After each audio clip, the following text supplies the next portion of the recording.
Good morning friends, કેમ છો બધા? મજામાં? ધોરણ 11ની અંદર ચેપ્ટર નંબર 6 ફિઝિક્સમાં કાર્ય ઉર્જા પાવરની અંદર આપણા આ પ્રથમ લેક્ચરમાં આપ સૌનું હાર્દિક સ્વાગત છે. અત્યાર સુધી આપણે જે કાંઈ પણ વિડીયોના માધ્યમથી ચેપ્ટરો જોયા છે એ આશા રાખું છું કે તમે બધાએ તૈયાર કર્યા હશે, એની અંદર મહેનત કરી હશે અને ઘણું બધું શીખ્યા હશો. તો આ વિડીયોની અંદર પણ એક અગત્યનું ચેપ્ટર છે, એટલે તમારે થોડી વધારે મહેનતની જરૂર પડશે. અને આમ જોવા જઈએ તો આ ચેપ્ટર થોડુંક સિમ્પલ છે, કારણ કે આપણી આસપાસ જે કાંઈ પણ ઘટનાઓ બને છે, જે કાંઈ પણ નિયમોનો આપણે ઉપયોગ કરીએ છીએ એનો આપણે અહીંયા વધારે ઊંડાણપૂર્વક અભ્યાસ કરવાનો છે. તો શરૂઆત કરીએ ચેપ્ટર નંબર 6 કાર્ય ઉર્જા પાવર. એમાં 3 નામ છે, એક કાર્ય, એક ઉર્જા અને ત્રીજું નામ છે પાવર. તો પાવર નામનો એક નાનકડો એવો છેલ્લા એન્ડિંગમાં આપણને ચેપ્ટરના એન્ડિંગમાં આ મુદ્દાની ચર્ચા કરેલી છે. તો શરૂઆત આપણે કાર્યથી કરવાની છે, પણ એની પહેલાં જે જરૂરિયાતવાળા ટૉપિક છે એ ટૉપિકની આપણે ચર્ચા કરીએ. તો શરૂઆતમાં આપણને કીધું છે કે આપણે કાર્ય, ઉર્જા અને પાવર આ ત્રણેય રાશિઓ સાથે સંકળાયેલા છીએ, એના વિશે પરિચિત છીએ. પણ જે વ્યવહારમાં આપણે આ શબ્દનો ઉપયોગ કરીએ છીએ એ શબ્દ અને ફિઝિક્સમાં આ શબ્દનો જે મતલબ છે બંને જુદો મતલબ છે.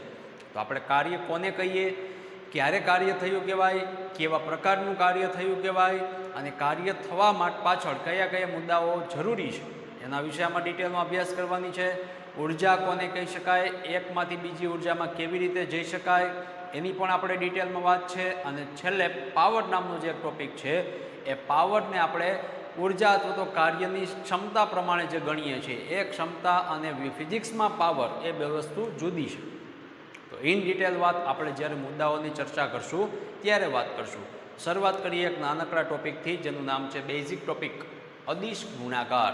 તો આપણે અત્યાર સુધી ચેપ્ટર નંબર 5, ચેપ્ટર નંબર 3 એમાં ફિઝિક્સની ઘણી બધી રાશિઓ જોઈ. ખાસ કરીને ચેપ્ટર 2 એકમ અને માપન પદ્ધતિ, એ ચેપ્ટરની અંદર આપણે ઘણી બધી માહિતી એવી લીધી હતી કે ઘણી બધી રાશિઓ આપણે ફિઝિક્સમાં આવે છે. આમાંથી મુખ્ય 2 પ્રકાર છે રાશિઓને, એક અદિશ રાશિ અને એક સદિશ રાશિ. તો સદિશ રાશિ અને અદિશ રાશિના તફાવત પણ તમને યાદ છે કે અહીંયા આપણે અદિશ રાશિની વાત કરવાની છે, અદિશ ગુણાકારની વાત કરવાની છે, જેનું બીજું નામ છે ડોટ ગુણાકાર અથવા ઇંગ્લિશમાં એને ડોટ પ્રોડક્ટ કહેવામાં આવે છે. તો આ અદિશ ગુણાકાર કોને કહેવાય એના વિશેની વાત છે. પણ આ ગુણાકાર તમારે 2 સદિશ રાશિઓ વચ્ચે કરવાનો છે. વેક્ટર ક્વોન્ટિટી જેને આપણે ઇંગ્લિશમાં કહીએ, એ વેક્ટર ક્વોન્ટિટીનો ડોટ પ્રોડક્ટ લેવાનો છે, એટલે કે સદિશ રાશિઓનો અદિશ ગુણાકાર. હવે સદિશ રાશિઓ 2 તમારી પાસે હોય, એનો તમારે અદિશ ગુણાકાર કરવાનો હોય તો જવાબ તમને અદિશ રાશિ મળશે. તો આ એક ફિક્સ બાબત છે કે 2 સદિશ રાશિનો અદિશ ગુણાકાર તમને જવાબમાં અદિશ રાશિ આપશે, જેને દિશા હોતી નથી, માત્ર મૂલ્ય હોય છે. તો એવી વાત અહીંયા કરીએ તો સરવાળા બાદબાકી એ આપણે શીખી ગયા ચેપ્ટર નંબર 2ની અંદર. 2 સદિશનો અદિશ ગુણાકાર આપણે અત્યારે આ ચેપ્ટરમાં, 6થા ચેપ્ટરમાં શીખીશું. 2 સદિશનો સદિશ ગુણાકાર આપણે આ પછીના નેક્સ્ટ ચેપ્ટરમાં શીખીશું. એટલે આજે માત્ર આ ટોપિકની અંદર એક જ વસ્તુ આપેલી છે, અદિશ ગુણાકાર. તો આપણી પાસે દાખલા તરીકે 2 સદિશ છે, એક સદિશ એ છે, બીજો સદિશ બી છે. બેયનો આપણે અદિશ ગુણાકાર કરવો છે તો વચ્ચે તમારે ડોટ કરવું પડે. આ ડોટ વાંચવાનું છે, આ ઇન્ટુ નથી. એ સદિશ ડોટ બી સદિશ આવી રીતે વાંચવાનું છે અને લખવાનું આવી રીતે છે. સેન્ટરમાં આપણે એને ડોટ વડે લખશું. તો આ 2 સદિશ રાશિ વચ્ચેનો અદિશ ગુણાકાર થાય. આનો જવાબ તમને મળે એ બી કોસ થીટા. એટલે કે એનું મૂલ્ય, સદિશ એનું મૂલ્ય ગુણાકારમાં સદિશ બીનું મૂલ્ય, એના ગુણાકારમાં કોસ થીટા. હવે કોસ થીટા છે એ આ 2 સદિશ રાશિ વચ્ચેનો ખૂણો છે. એ સદિશ અને બી સદિશ વચ્ચે કેટલો ખૂણો બનશે એ આપણે અહીંયા થીટામાં ઉમેરશું. પણ આગળ કોસ લખેલો છે કારણ કે આ અદિશ ગુણાકાર છે. અદિશ ગુણાકારનું તમે મૂલ્ય દર્શાવો એટલે ત્યાં કોસ લખવો પડે. જો સદિશ રાશિ વચ્ચેનો સદિશ ગુણાકાર હોય તો ત્યાં તમારે સાઇન લખવું પડે, અદિશ ગુણાકાર હોય તો ત્યાં તમારે કોસ લખવું પડે. તો આ એનું મૂલ્ય થશે. આને આપણે 2 અલગ રીતે લખીએ તો કે એ ઇન્ટુ બી કોસ થીટા અથવા એ કોસ થીટા ઇન્ટુ બી. આ બધું છે સરખું, પણ ગ્રાફિકલી આકૃતિ પ્રમાણે આપણે જો જોવા જઈએ તો આની આકૃતિઓ થોડીક અલગ બનશે. કેવી રીતે તો જોઈએ તો આપણી પાસે બે સદિશ છે. એક સદિશ એ છે, બીજો બી સદિશ છે. બંને વચ્ચે ખૂણો ધારો કે થીટા છે. તો આ કિસ્સાની અંદર આપણને બી કોસ થીટા ક્યાં લેવું, કેવી રીતે લેવું, એ કોસ થીટા કોને કહેવાય? તો પહેલી વાત કરીએ બી કોસ થીટા. તો એને વાંચવાનો છે બી સદિશનો અથવા બીનો એ પરનો પ્રક્ષેપ. તો જે સદિશ છે એનો પ્રક્ષેપ લેવાનો, પડછાયો લેવાનો છે. એટલે અહીંયા તમે દાખલા તરીકે ઉપર લેમ્પ રાખશો તો એ લેમ્પની મદદથી આ સદિશ છે એનો પડછાયો ક્યાં પડશે? તો કે એ સદિશ ઉપર આટલે ક્યાંક પડશે. તો અહીંથી અહીંયા સુધીનો જે આ ભાગ છે એ ભાગને આપણે બી કોસ થીટા કહેશું. આ ઘટક થશે એનું આપણે નામ આપશું બી કોસ થીટા. પણ વાંચશું શું? તો કે બીનો એ સદિશ પરનો પ્રક્ષેપ, જેની સાથે જે પણ સદિશ સાથે ખૂણો છે એ કોસ હોય તો એ પ્રક્ષેપ થશે. કોના પરનો? તો કે બીજા સદિશ પરનો. તો આ થશે પ્રક્ષેપ. પ્રક્ષેપ દોરવા માટે તમારે જે સદિશનો પ્રક્ષેપ દોરવો હોય ત્યાંથી તમારે બીજા સદિશ ઉપર લંબ દોરવાનું છે. 90 ડિગ્રીનો ખૂણો બને એવી રીતે ડ્રો કરવાનો છે. હવે આ શબ્દની આપણે વાત કરીએ તો એ શબ્દ આપણને આપે છે એનો બી પરનો પ્રક્ષેપ. કોનો પ્રક્ષેપ? તો કે એનો. એટલે તમારે એ પરથી બી ઉપર જવાનું છે. આકૃતિ કંઈક આ પ્રકારે ડ્રો કરીએ.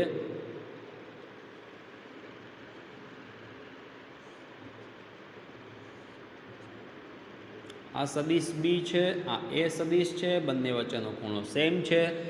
ખૂણો સેમ હોવાથી આપણે એ પરથી બી ઉપર જવું હોય તો અહીંયા લંબ દોરવો પડે. આ 90 ડિગ્રીનો ખૂણો બને તો આટલું જે મૂલ્ય થાય બી પર, બીની ઉપર, એ થશે એ કોસ થીટા.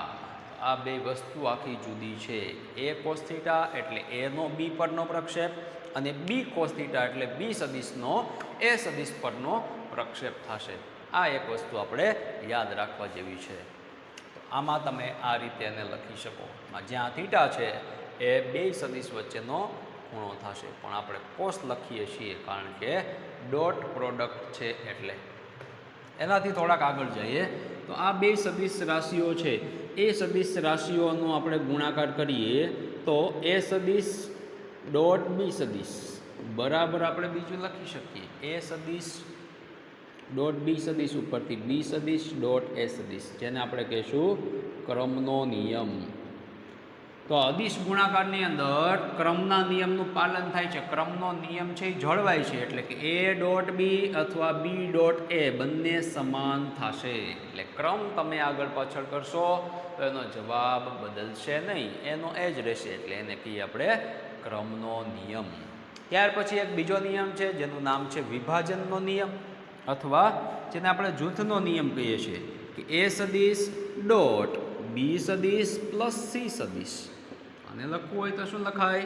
તો કે એ સદિશ ડોટ બી સદિશ, પહેલા સદિશ સાથે અદિશ ગુણાકાર, પ્લસ એ સદિશ ડોટ સી સદિશ, એનો સી સાથેનો અદિશ ગુણાકાર. આને આપણે કહીશું વિભાજનનો નિયમ. તો અદિશ ગુણાકારની અંદર આ બંને નિયમનું પાલન થાય છે. ક્રમનો નિયમ અને બીજો આવશે વિભાજનનો નિયમ. આ બે નિયમનું પાલન થતું હોવાથી અહીંયા અદિશ ગુણાકાર છે અને તમે બે સદિશ સ્વરૂપમાં લખી શકશો. ત્યાર પછી આગળ વધીએ તો એક બીજી વાત કરીએ કે આ બે ઉપરથી આપણે જો સદિશોને ત્રિપરિમાણમાં દર્શાવવો હોય તો ત્યાં આપણે એક નવી રાશિ, નવો સદિશ લખવો પડે, જેને કેવું કહીએ છીએ આપણે એકમ સદિશ. એકમ સદિશ કોને કહેવાય? તો કે એકમ સદિશ એટલે કોઈ પણ એક દિશા દર્શાવતો સદિશ. આપણી પાસે કુલ 3 દિશાઓ છે, એક્સ, વાય અને ઝેડ. આ 3 દિશા એટલે આપણને 3Dની અંદર આપણને આખું સ્ટ્રક્ચર આપશે, આખું પરિમાણ આપશે. તો ત્રિપરિમાણની અંદર આપણે સદિશોને દર્શાવવા હોય તો એ કેવી રીતે દર્શાવી શકાય? તો કે એના માટે 3 એકમ સદિશ છે. એક છે આઈ કેરેટ, બીજો છે જે કેરેટ અને ત્રીજો છે કે કેરેટ. આઈ કેરેટ એક્સ અક્ષ માટે, જે કેરેટ વાય અક્ષ માટે અને કે કેરેટ ઝેડ અક્ષ માટે રિઝર્વ છે, એટલે કે ફિક્સ છે.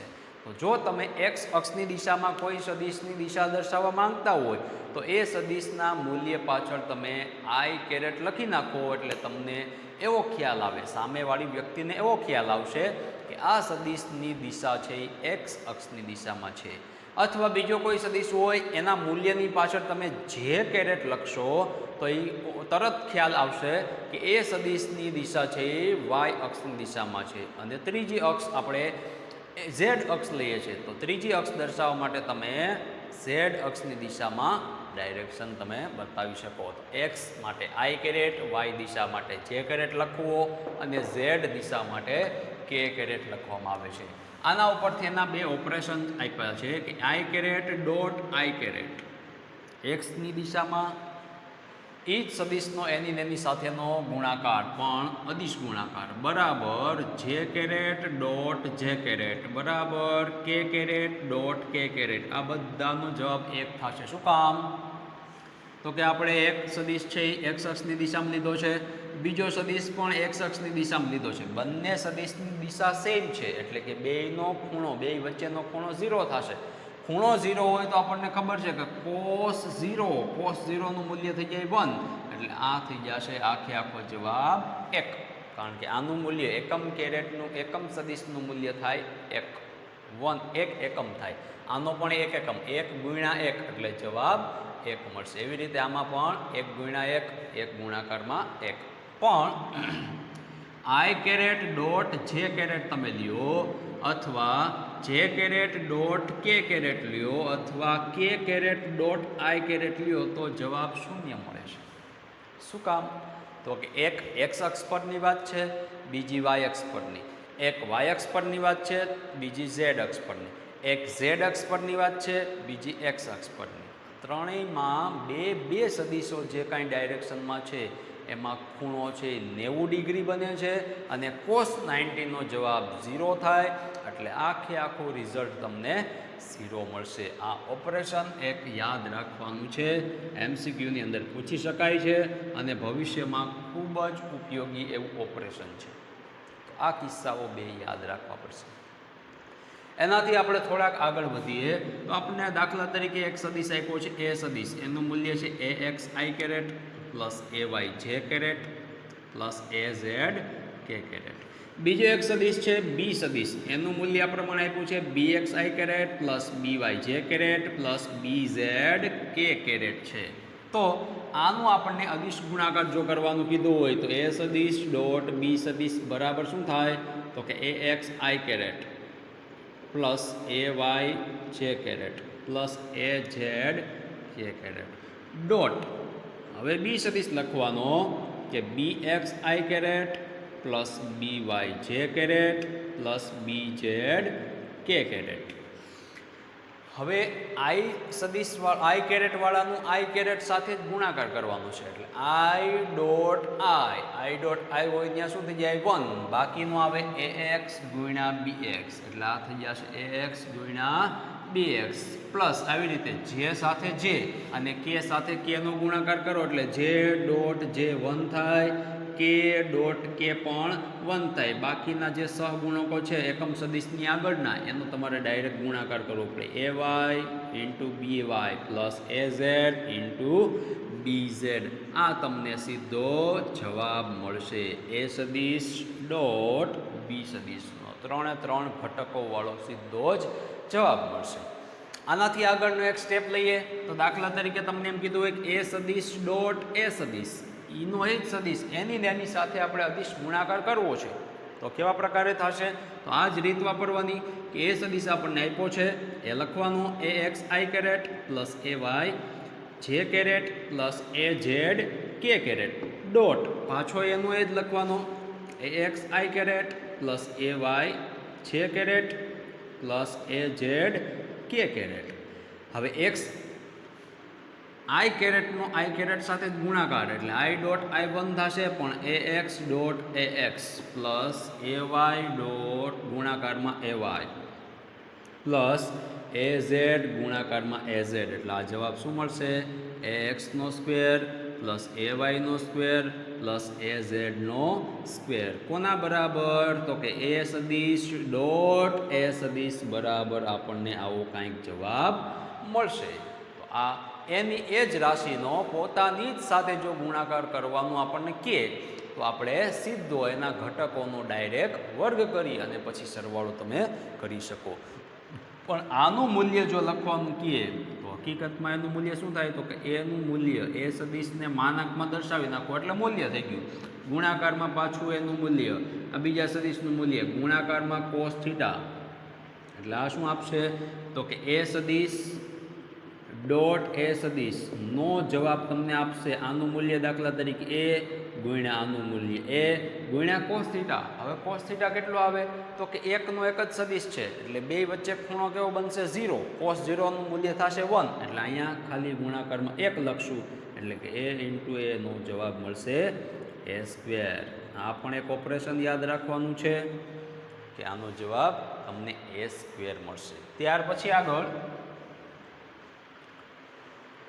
બીજા એક મુદ્દાની ચર્ચા કરીએ કે આપણને બે સદિશ આપ્યા છે, એ સદિશ અને બી સદિશ, પણ બંને વચ્ચેનો ખૂણો થીટા બરાબર 90 ડિગ્રી છે અથવા તો π/2 છે અને આપણને એમ કીધું છે કે બંને સદિશ વચ્ચે તમે અદિશ ગુણાકાર કરો તો જવાબ શું મળે? તો કે એ ઇન્ટુ બી કોસ 90. કોસ 90નો જવાબ શું થાય? તો કે 0 એટલે કે એ બી ગુણાકારમાં 0 જવાબ તમને 0 મળે. એ સદિશ ડોટ બી સદિશનો જવાબ 0 ક્યારે મળે? તો કે બંને સદિશો પરસ્પર લંબ હોય તો જવાબ 0 મળે છે.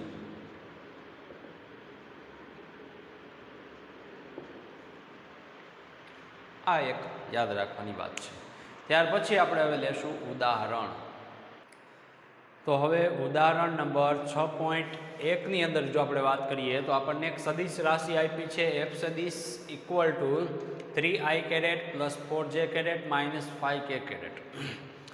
સ્થાનાંતર આપેલું છે 5i caret plus 4j caret plus 3k caret અને આપણને એવું પૂછ્યું છે કે બળ અને સ્થાનાંતર વચ્ચેનો ખૂણો શોધો એટલે કે થીટા ઇક્વલ ટુ કેટલા. બીજો પ્રશ્ન પૂછ્યો છે કે એફનો ડી પરનો પ્રક્ષેપ છે એ કેટલો છે એટલે કે એફ કોસ થીટા કેટલું થશે. આ બે વસ્તુ આપણને પૂછેલી છે. તો શરૂઆતમાં આપણે ખૂણો શોધવા માટે આપણને ખ્યાલ છે એફ સદિશ ડોટ ડી સદિશ બરાબર જવાબ મળે છે એફ ડી કોસ થીટા. એમાંથી થીટા છે એને આપણે ગોતવાનું છે. તો સૌપ્રથમ આપણે એફ સદિશ ડોટ ડી સદિશ કરીએ તો આપણને જવાબમાં મળશે F X into D X plus F Y into D Y plus F Z into D Z. હવે એફ એક્સ એટલે પહેલો ઘટક શું થાય એફનો? તો કે 3. ડીનો પહેલો ઘટક શું? તો કે 5. બેયના એફ એક્સ અને ડી એક્સનો ગુણાકાર કરો એટલે 5 તેરી 15 વત્તા એફ વાય ડી વાય 4 ગુણ્યા 4 એટલે કે 16. એફ ઝેડ ડી ઝેડ -5 ગુણ્યા 3 એટલે કે -5 ગુણ્યા 3 -15 પ્લસ 15 -15 કેન્સલ વધશે જવાબ 16 એટલે કે અહીંયા એફ સદિશ ડોટ ડી સદિશનો જવાબ 16 એકમ મળે છે. હવે એફ સદિશ ડોટ ડી સદિશને બીજા સ્વરૂપમાં લખો તો એફ ડી કોસ થીટા લખી શકાય. એના બરાબર જ કેટલું મળ્યું? 16. ધારો કે સમીકરણ નંબર 1.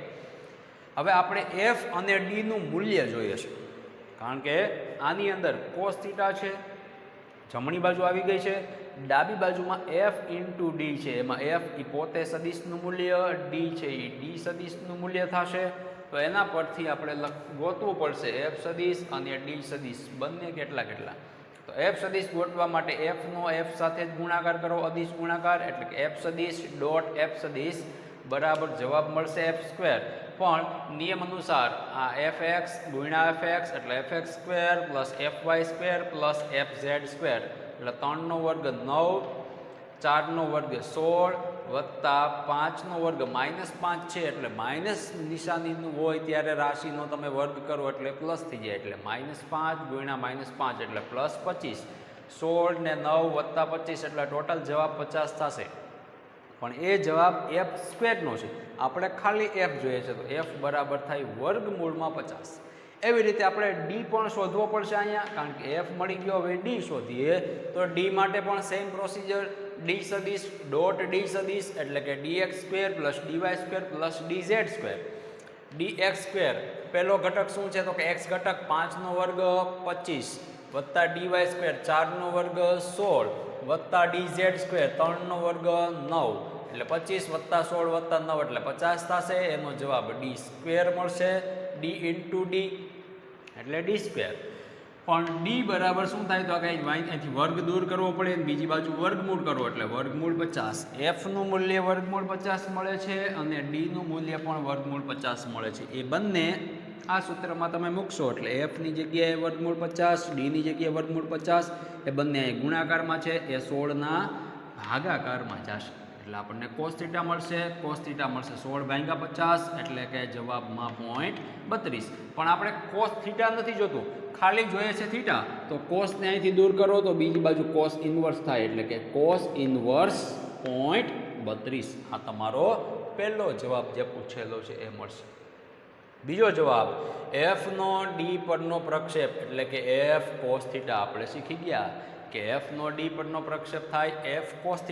તો એફ cos θ માં એફનું મૂલ્ય અને cos θ જે મળ્યો છે એનું મૂલ્ય. તો એફનું મૂલ્ય કેટલું મળે છે તો કે વર્ગમૂળ 50. cos θ કેટલો મળે છે તો કે 0.32. તો વર્ગમૂળ 50 ગુણ્યા 0.32 એ જવાબ મળશે એફનો ડી પરનો પ્રક્ષેપ. એટલે આ તમારો બીજો જવાબ, આ પહેલો જવાબ મળશે. આ રીતે સિમ્પલ આપણે દાખલાઓ ગણી શકીએ. ત્યાર પછી એક બીજો નાનકડો એવો મુદ્દો છે અને પરીક્ષાલક્ષી મુદ્દો છે. આખો મુદ્દો તમને સાબિતીમાં પૂછી શકાય 2 માર્ક્સમાં કે કાર્ય ઉર્જા પ્રમેય સમજાવો અથવા સાબિત કરો. તો એના માટે શરૂઆત કરવી પડે ચેપ્ટર નંબર 3, જેની અંદર આપણે સમીકરણો થોડાક શીખી ગયા હતા કે અચળ પ્રવેગી ગતિ ધરાવતા પદાર્થોના સમીકરણો. એમાં 3 સમીકરણો મુખ્ય હતા. એમાંનું એક સમીકરણ આપણે અહીં લીધું છે v² - u² = 2as, જ્યાં v એટલે પદાર્થનો અંતિમ વેગ, u એટલે પદાર્થનો પ્રારંભિક વેગ, a એટલે પદાર્થનો પ્રવેગ જે અચળ હશે અને s એટલે કે પદાર્થ દ્વારા કપાયેલું સ્થાનાંતર અથવા થયેલું સ્થાનાંતર, જેને આપણે ઘણી વખત ડી વડે પણ દર્શાવીએ છીએ. તો એ સમીકરણ આપણે અહીંયાનો સીધો ઉપયોગ કરશું કાર્ય ઉર્જા પ્રમેયના સૂત્રની અંદર. હવે આ સમીકરણને આપણે બંને બાજુ m/2 વડે ગુણીએ. બંને બાજુ m/2 એટલે પહેલા પદમાં શું થઈ જાય તો m/2 ગુણાકારમાં v² માઇનસ m/2 ગુણાકારમાં u² = m/2 × 2as. તો અહીંયા 2 છે એ કેન્સલ થશે. જમણી બાજુ વળશે m × a × s,mas. પણ m × a ની જગ્યાએ આપણને ખ્યાલ છે કે ન્યૂટનના બીજા નિયમ અનુસાર m × a હોય ત્યાં તમે f મૂકી શકો. એટલે m a ની જગ્યાએ આપણે f મૂકેલું છે તો f × s થશે. હવે આ આપણને જવાબ મળ્યો ખાલી મૂલ્ય સ્વરૂપમાં એટલે કે અદિશ સ્વરૂપમાં. પણ આપણે આ સમીકરણોને સદિશ સ્વરૂપમાં જો દર્શાવવું હોય તો શું કરવું પડે તો કે આ સમીકરણને આપણે સદિશ ફોર્મમાં લખીએ તો v² - u² = 2 × a. પ્રવેગ નામની રાશિ આપણને ખ્યાલ છે કે સદિશ રાશિ છે. s છે સ્થાનાંતર છે અને બદલે અહીંયા ડી વડે દર્શાવીએ તો a સદિશ ડોટ ડી સદિશ. શું કામ ડોટ સમીકરણ એમાં અહીંયા વાપરેલું છે આપણે તો કે અહીંયા આપણને જવાબ અદિશ મળશે, કારણ કે 2 સદિશ રાશિનો તમે અદિશ ગુણાકાર કરો તો જ જવાબ તમને અદિશ મળે. આ સમીકરણને પણ બંને બાજુ તમે m/2 વડે ગુણી નાખો એટલે આ ડાબી બાજુનું સ્ટેપ જેમ આમાં મળતું હતું એ જ રીતે આમાં મળશે ½ mv² માઇનસ ½ mu² = ½ m. બાકીનું હતું એનું 2a સદિશ ડોટ ડી સદિશ. અહીંયા પણ 2 કેન્સલ થશે એટલે વધશે ma સદિશ ડોટ ડી સદિશ અને ma સદિશ ફરી પાછું ન્યૂટનના ગતિના બીજા નિયમ અનુસાર તમે ત્યાં f સદિશ લખી શકો એટલે કે f સદિશ ડોટ ડી સદિશ લખાય. તો આ પહેલું સમીકરણ આપણે કહીએ ને તો સમીકરણ 1 માં જમણી બાજુ આપણને f × d એટલે કે f સદિશ ડોટ ડી સદિશ બરાબર આપણને કાર્ય મળશે, જ્યારે ડાબી બાજુ આપણને 2 ગતિ ઉર્જાઓનો તફાવત મળશે. તો ગતિ ઉર્જા આપણે નાના ધોરણોમાં શીખી ગયા છીએ કે ભાઈ ગતિ ઉર્જા એટલે થાય ½ mv². આ હાફ mv સ્ક્વેરની અંદરથી આપણને આ ઉર્જાનો તફાવત મળે, બાદબાકી મળે છે, એટલે કે તમે આને અંતિમ ગતિ ઉર્જા કહી શકો. શું કામ? v છે એ અહીંયા અંતિમ વેગ છે, તો એની સાથે સંકળાયેલી ઉર્જાને આપણે અંતિમ ગતિ ઉર્જા કહીએ. u છે એ પ્રારંભિક વેગ છે, તો એ પ્રારંભિક વેગ સાથે સંકળાયેલી ઉર્જાને આપણે પ્રારંભિક ગતિ ઉર્જા કહીએ. તો એ કિસ્સામાં અંતિમ ગતિ ઉર્જા માઇનસ પ્રારંભિક ગતિ ઉર્જા. ગતિ ઉર્જાને આપણે k વડે દર્શાવીએ છીએ અને f છે એ ફાઇનલ એટલે કે અંતિમ, i છે અને ઇનિશિયલ એટલે પ્રારંભિક કહીએ. તો kf માઇનસ ki થાય એના બરાબર આપણે w લખીએ, કારણ કે આ w કાર્ય છે, કાર્ય બરાબર બળ ગુણાકારમાં સ્થાનાંતર. તો એ આપણે શીખી ગયા. તો અંતિમ ગતિ ઉર્જા માઇનસ પ્રારંભિક ગતિ ઉર્જા બરાબર કાર્ય. હવે અંતિમ માઇનસ પ્રારંભિક એટલે આપણે એને જનરલ ફોર્મમાં તફાવત કહીએ છીએ કે આ બે ઉર્જાનો, બે ગતિ ઉર્જાનો તફાવત છે. તો તફાવતને આપણે ડેલ્ટાના સ્વરૂપમાં લખીએ તો પણ ચાલે, એટલે કે ડેલ્ટા કે ઇક્વલ ટુ w.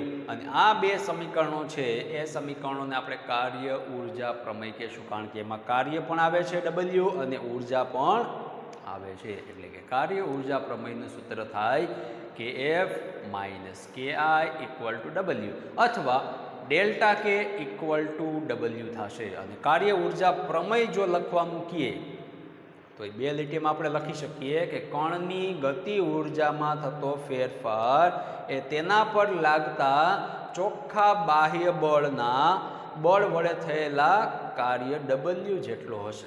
ગતિ ઉર્જામાં ફેરફાર કેટલો થાય? તો કે પદાર્થ પર જે બળ લાગે છે એ બળ દ્વારા પદાર્થના કાર્ય, અથવા તો પદાર્થ પર જે ચોખ્ખું બળ લાગે છે, ચોખ્ખા બળ વડે થયેલું જે કાર્ય છે એ કાર્ય જેટલો ગતિ ઉર્જાનો ફેરફાર હશે.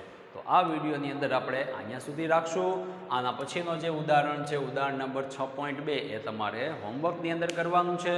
આ સૂત્રોનો ઉપયોગ કરી અને તમે એ સહેલાઈથી કરી શકશો. સ્વાધ્યાયની અંદર જે કાંઈ પણ દાખલાઓ હશે એ દાખલાઓ પણ તમે ટ્રાય કરજો, થઈ શકશે. બાકી આ વિડીયોને વ્યવસ્થિત રીતે વાંચજો, લખજો. કાર્ય ઉર્જા પ્રમેય છે ઇમ્પોર્ટન્ટ છે, એટલે એને તમે તૈયાર કરજો. આવજો.